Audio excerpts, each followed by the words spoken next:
പരാജയഭീതിയെ തുടർന്ന് സ്ഥാനാർത്ഥികളെ മാറ്റി പരീക്ഷിച്ച് സമാജ്വാദി പാർട്ടി. യുപിയിൽ ഇതിനോടകം 10 മണ്ഡലങ്ങളിലാണ് എസ്.പി പ്രഖ്യാപിച്ച സ്ഥാനാർത്ഥികളെ മാറ്റിയത്. അഖിലേഷിന്റെ ഈ നീക്കത്തിൽ സമാജ്വാദി പാർട്ടിയിൽ പ്രതിഷേധം ശക്തമാവുകയാണ്. ലോക്സഭാ തെരഞ്ഞെടുപ്പിൽ ഈ തവണയും ഉത്തർപ്രദേശിൽ ബി.ജെ.പി വൻ മേധാവിത്വം നേടുമെന്നാണ് റിപ്പോർട്ടുകൾ. രാമക്ഷേത്രത്തിന്റെ പ്രാണപ്രതിഷ്ഠയ്ക്ക് ശേഷം നടക്കുന്ന തെരഞ്ഞെടുപ്പിൽ യുപിയിലെ 80-ൽ 80 സീറ്റിലും ബി.ജെ.പി വിജയിച്ചാൽ അത്ഭുതം വേണ്ട. ഈ പശ്ചാത്തലത്തിലാണ് സമാജ്വാദി പാർട്ടി സ്ഥാനാർത്ഥികളെ മാറ്റി പരീക്ഷിക്കുന്നത്.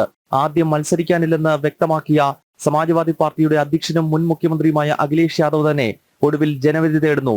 കനൌജിൽ ആദ്യം പ്രഖ്യാപിച്ച അനന്തരവൻ തേജ് പ്രതാപ് യാദവിനെ മാറ്റിയാണ് അഖിലേഷിന്റെ കടന്നുവരവ്. മീററ്റ്, ബാഗ്പത്, ഗൗതം ബുദ്ധ നഗർ, ബിദ്വാൻ, മിസ്രഖ്, ബിജ്നോർ, സുൽത്താൻപൂർ, മൊറാദാബാദ് എന്നീ മണ്ഡലങ്ങളിലും സമാജ്വാദി പാർട്ടി ആദ്യം പ്രഖ്യാപിച്ച സ്ഥാനാർത്ഥികളെ മാറ്റി.